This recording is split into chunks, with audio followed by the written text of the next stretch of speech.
And so I jogged around the Alamo, and I was sitting down to have this breakfast, and this great Hispanic guy named Jimmy had made me this Belgian waffle to die for, and I'm watching the butter and the syrup disappear in the squares, and I'm sitting there. It's going to be 98 degrees outside. It's June 28th, and I'm sitting there watching this waffle, and I catch myself humming, "We wish you a Merry Christmas." It's the truth. I'm humming in this restaurant in June.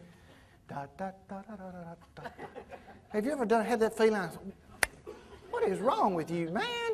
And so I looked back at my waffle, and then I heard this little angelic voice across the room, almost as far as the back wall. And this little boy is singing, "Jingle bells, jingle bells, jingle all the way." It's a moment you wouldn't pass up. I reached in my pocket for $5. I had a 10. I walk over to the cashier, and I get 2 5s, and I go across the room to this little boy. He's got a Hot Wheels racer, and he's working 2 sides of the square table, and he is singing his song. "Jingle bells, jingle all the way." Of course, I'm a stranger, so I walk up, I look at the woman, I say, "Ma'am, may I speak to this little boy?" She said, "Why, certainly you may." And I dropped to one knee, and I said, "This is Texas." I'm thinking South. I extend my hand, I say, "Hi, my name's Jack. What's your name?" He was not a Southern boy. He straightened up very properly. He said, "Peter." I said, "Peter, I got to tell you something. You sing Jingle Bells in June better than anyone I've ever heard in my life." The lady said, "What do we say?" He said, "Thank you very much." I asked the lady, I said, "Ma'am, may I give Peter a gift?" She said, "Well, certainly." And I handed him $5, and I said, "Peter, I got to tell you something. You sing Jingle Bells so well, I hope you'll always sing Jingle Bells when the feeling hits you. It's okay to sing Jingle Bells anytime you want. Thank you very much." Then, sometimes you just hit a home run. I turned to the mother, or to the lady, and I said, "Peter, is this your mother?" He said, "No, it's my grandmother." I looked at her. She looked like she's eating a banana sideways. I said, "What a fine son you have, your grandson." She said, "We are very proud of Peter." Then I knew why it was so proper. "We are very proud of Peter." I said, "Peter, I'll never forget you." He said, "Thank you very much." So now I leave Peter and his grandmother, and I go back to my waffle, and it's cold. And I don't care. And I'm sitting there feeling a little melancholy. I was just a little sad, because I realized Peter won't be singing Jingle Bells in June too many more years. And suddenly I realized someone was standing close by me. You've had that feeling? You knew they were there? And I turned, and it's Peter. And he's leaning into me, almost touching me. And as if he's sharing a secret, he whispers in my ear, "Thank you very much." I said, "Peter, thank you. I'll never forget you." Y'all, guess what else? That little boy's not going to forget me either, because nobody else is going to give him $5 for singing Jingle Bells. Now let me ask you a question. Where could you have that much pleasure for $5? It was priceless. Now, and I could have missed that. It was just a kid over here singing Jingle Bells. I'm singing in elevators now. People looking at me like I'm crazy. I'm thinking, "Peter, Peter, Peter, Peter." It's okay. It's important that you don't miss the miracles that are surround you every day. Sometimes we miss them because we're not paying attention.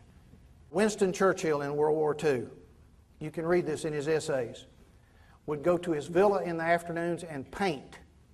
Well, the news media would have a fit with that today, wouldn't it? Churchill out at his villa painting. He was an artist. And this is what Churchill said: "The mind, unlike a muscle, cannot rest itself simply from inactivity. You must engage another part of your mind totally before you free up the other part of your mind to rest itself."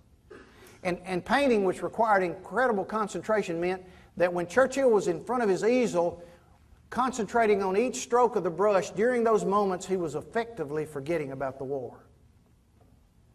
And in the afternoon, when his great mind was rested, he would go back into his bunker, where he would literally hold a nation up by the power of his voice and the mastery of the language, because he understood. What do you have in your life that allows you to completely get away, to completely step out of the arena, where when you finish the task, you have to ask yourself, "Now, what was I doing next?"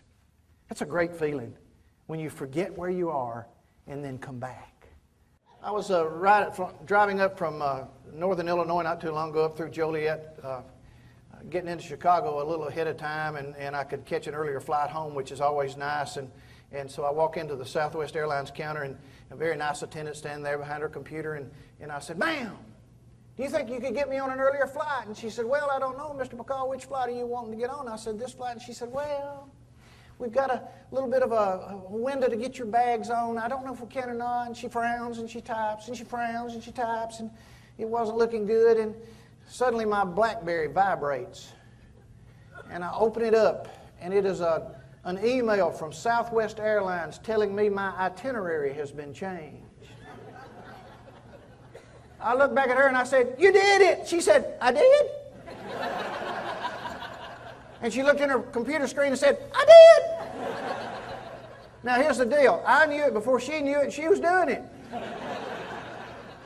Second thing he said, spend more time with people who make you feel good about yourself. Y'all know some of those people? You do, don't you? I know some of those people. I spend more time with those kind of people. If you don't have kids, unless you got kids in college, you don't let other people spend your money. Why let them spend your time? We call them poison relationships. Spend less time with those people who drag you down. You know those people that drag you down? If there's anything worse than a female hypochondriac, it's a male hypochondriac. I was talking to a guy the other day, talked in a little whiny voice. This was bad, that was bad. He'd been sick. The more he talked, I was feeling sick myself. I thought, I've got to get out of this conversation. I said, "Sir, have you ever been real sick?" He said, "No, I just never have been real well." What do you do with those people? You spend less time with them. Your time is valuable. How about this? Not only seek out those kind of people, be one of those kind of people. How about being one of those kind of people? People glad to see you coming. I know some people, I see them coming, I'm out of here. You know those people, you talk to them 2 minutes, they end up getting a harpoon under your left shoulder blade and twisting it about twice. I don't know if they can help it or not, I'm not sure. But it's not your problem. John Powell wrote an interesting book in 1974. I would recommend you, I don't recommend a lot of books, but I would recommend you get a copy of this book. And the title of the book is A Reason to Live, A Reason to Die. And in 1974, John Powell wrote these words: "The pulse and rhythm of human life has quickened so suddenly that all those who want to keep up must run." Let me say it again. The pulse and rhythm of human life has quickened so suddenly that all those who want to keep up must run. Any of y'all felt like you've been running lately? Hey, if he wrote that in 1974, what are we doing 37 years later?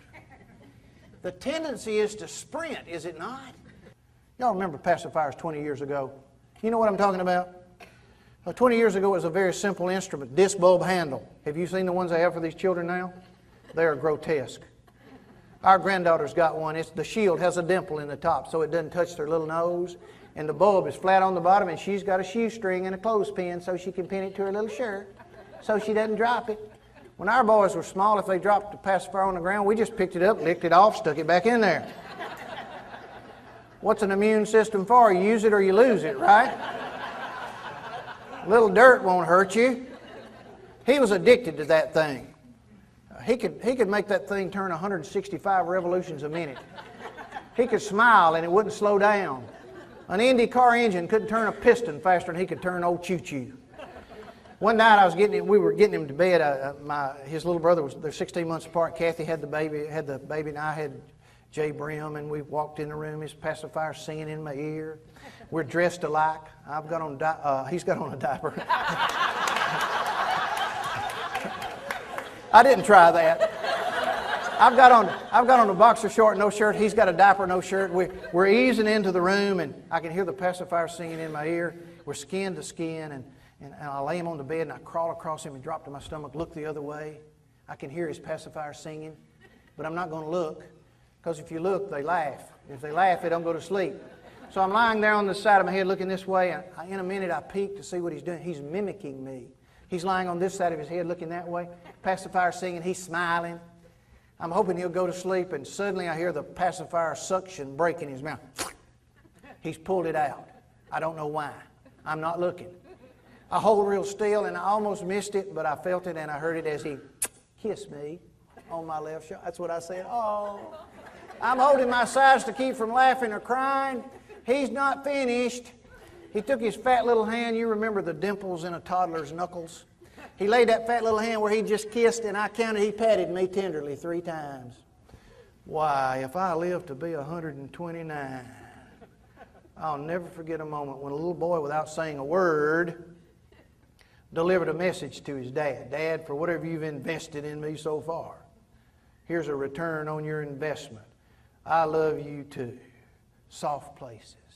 It's important that we maintain soft places in our life, where we come in out of the wind, where we catch our breath,